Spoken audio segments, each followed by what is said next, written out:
My name is Kate Dornon, and I participated in the new student dialogue for Assuming the Unassumable, a dialogue on internationality.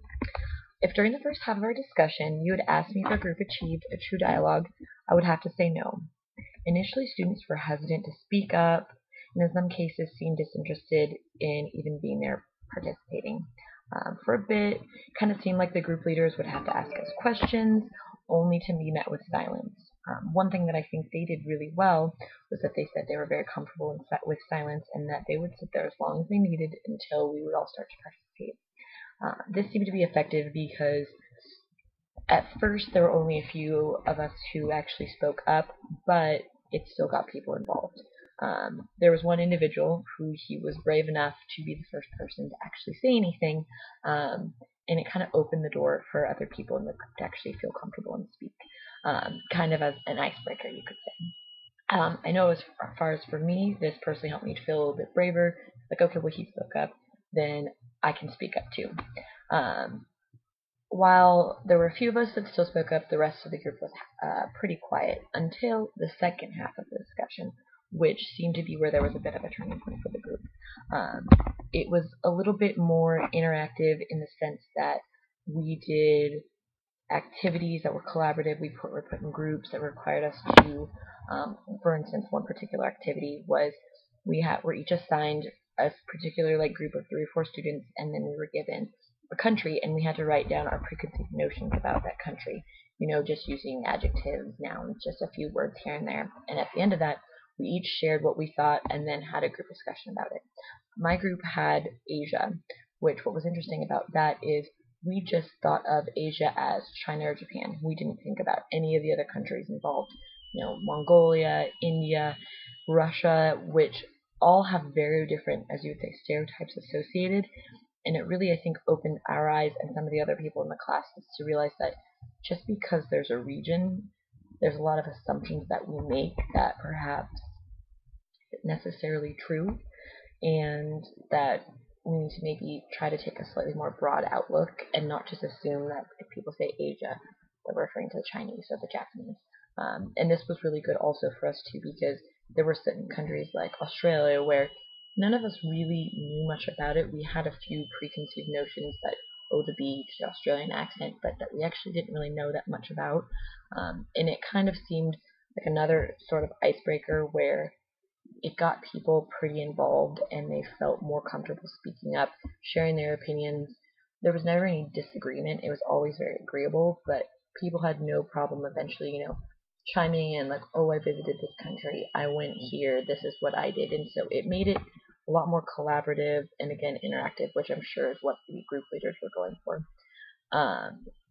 Another aspect I think that was important, whole thing, is how this was relevant to Library 100 as a whole.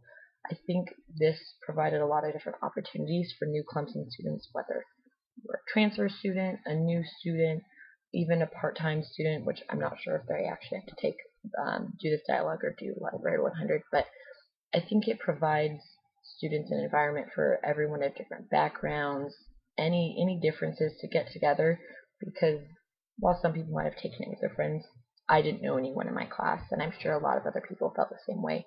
And so it was a group of students put together by chance, whether your schedule, whatever allowed for us to be together and talk about some subject that maybe some of us were familiar with and some of us weren't.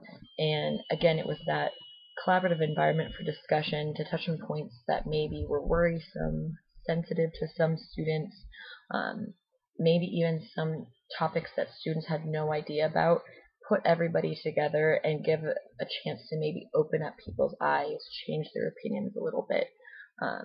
I don't necessarily think it was intended to push Clemson's beliefs or the group leader's beliefs on anyone, but I think it was a good chance to meet new people, differences, hear new opinions, ideas, and maybe to get people to just open up their outlook just a little bit and maybe just see that there's different ideas and ways of life out there.